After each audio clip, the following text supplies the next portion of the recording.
जिस तरीके से झारखंड में ठंड बढ़ रहा, वहीं दूसरी ओर यहां सियासी पारा भी बढ़ रहा। जेसीसी सीजीएल के मुद्दे पर सरकार का बैकफुट आना और छात्रों के फेवर में हाईकोर्ट की तरफ से एक स्टे ऑर्डर आना एक बहुत बड़ा उनके लिए सौगात। चलिए सबसे पहले आज आपका स्वागत करेंगे और जोहार झारखंड के माध्यम से पूरे झारखंड और झारखंड के वासियों को एक नई खुशखबरी। श्रीमान अनुपूरक बजट में न केवल एक बड़ा मामला सामने रखा, भीतरखाने नगर निगम चुनाव की भी तैयारी तेजी से चल रही है। उसके लिए भी नया कुछ समीकरण आपके पास रखेंगे। चलिए, मैं उमेश व्योम टीवी के पेज पर आपका पुनः स्वागत करता हूं। आज श्रीमान आपसे बात करेंगे, क्या आप विदेश से पैसा ला सकते हैं? बाकी तो मुझे लग रहा कि जितने भी झारखंड के अंतर्गत राजनीतिक समीकरण में युवाओं ने अपने कुछ सोचा है, समझ गए होंगे आज का टॉपिक क्या। जी हां, क्या जयराम महतो पर राजनीतिक शिकंजा कस रहा है? क्या जयराम महतो की विधायकी जाएगी? क्या जयराम महतो डुमरी के विधायक नहीं रहेंगे? क्या डुमरी में होने वाला है उपचुनाव? क्या डुमरी में बढ़ेगी फिर से राजनीतिक सरगर्मी? क्या डुमरी का तापमान फिर से हिचकोले लेकर ऊपर की ओर जाएगा? तमाम सारी चीजों के बीच में एक आशय छुपा हुआ है।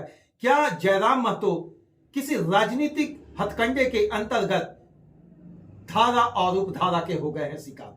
श्रीमान, एक बहुत बड़ा उन पर आरोप लगा है कि सरकार जिस तरीके से कानून बनाई है एफसीआरए का, आपको पता होगा फॉरेन से पैसा लाने के लिए एक कानून है श्रीमान एफसीआरए, जिसमें 2 कॉलम बनाया गया है। खासकर जरा आसान शब्दों से समझेंगे। एफसीआरए की धारा 3 के अंतर्गत एक बात स्पष्ट कहा गया है, यदि आप लोकसभा, विधानसभा या कोई भी जनप्रतिनिधि हैं, किसी भी जगह से हैं, चाहे आप जीतते हैं या हारते हैं, कोई भी राजनीतिक पार्टी से यदि आपको है सरोकार, तो आप विदेश से नहीं ले सकते हैं पैसा। विदेशी फंड को आप अपने खाते में नहीं दिखा सकते हैं। दूसरी, जनप्रतिनिधि के नियम 29B के अंतर्गत यह बात स्पष्ट लिखा गया है कि जनप्रतिनिधियों के अंतर्गत श्रीमान राजनीतिक परिशिष्ट के अंतर्गत इस तरह का काम आप आगे नहीं कर सकते हैं। पश्चिम बंगाल के रहने वाले राहुल बनर्जी ने ईमेल के माध्यम से भारत के चुनाव आयोग, निर्वाचन आयोग को एक ईमेल किया, जिसमें पूरा प्रॉपर खाका तैयार करके एक पूरा कंपाइल सेक्टर लिखकर एक लेटर ड्राफ्ट करके उनको दिया गया, जिसमें कहा गया कि जयराम महतो जो कि जेल कैंप पार्टी का निर्माण किए हैं और इसी दौरान उन्होंने अपने राजनीतिक परिशिष्ट के दौरान, राजनीतिक चुनाव के दौरान, राजनीतिक प्रचार प्रसार के दौरान श्रीमान उन्होंने विदेशी फंड लिया है। अब विदेशी फंड को समझना होगा कि भारत के झारखंड के रहने वाले बहुत सारे युवा, कोई मॉरिशस में है, कोई मलेशिया में है, कोई सऊदीया में है, कोई कुवैत में है, कोई कतर में है, कोई ट्यूनेशिया में है, अलग अलग जगहों पर रह रहे हैं। लेकिन जैसे ही झारखंड की राजनीति में पदार्पण हुआ था किनका? श्रीमान जयराम महतो जी का, डुमरी के विधायक वर्तमान, उनको आंदोलन को आगे बढ़ाने के लिए कहीं ना कहीं कुछ फंड वहां से निर्गत किया गया या सहयोग के दौरान दिया गया। अब राजनीतिक परिशिष्ट के अंतर्गत जो जयराम महतो हमेशा यह कहते रहे कि संविधान का पुर्जा खोल दिए हैं, संविधान का पुर्जा की जानकारी है, यहां पर मुझे लग रहा थोड़ा सा बैक गियर पर आ गए। राहुल बनर्जी जी जिस तरीके से ड्राफ्टिंग कर निर्वाचन आयोग को उन्होंने यह सूचना दिया, अब यह सूचने पर यह बात जब अनेक मीडिया के चैनल, अपने चैनल वाले लोगों ने भी जब जानने की कोशिश की कि श्रीमान आखिर ऐसा क्या चीज है जो आपके सामने रखा जा रहा, उन्होंने कहा इसे फंड ना समझे, इसे सहयोग समझे। अब श्रीमान आपको पता होगा, इससे पहले भी आपकी पार्टी, दिल्ली वाली आपकी पार्टी, केजरीवाल वाली आपकी पार्टी भी 8 करोड़ के एफसीआरए फंड के लिए लेकर सीबीआई जांच के दायरे में।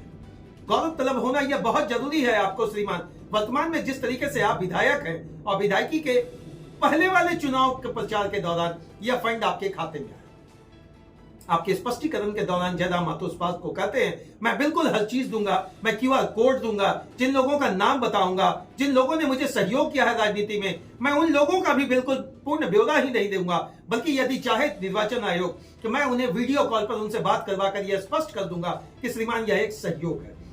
श्रीमान कानून के लिए ना तो सहयोग मायने रखता है, ना असहयोग आंदोलन मायने रखता है। कानून तो कानून है श्रीमान। जिन पन्नों के हवाले से आप निर्वाचन आयोग के चुनाव के नियमों को साथ में लेकर आप डुमरी के विधायक बने, अब उसी नियमों के अंतर्गत आप फंसते हुए नजर आ रहे हैं।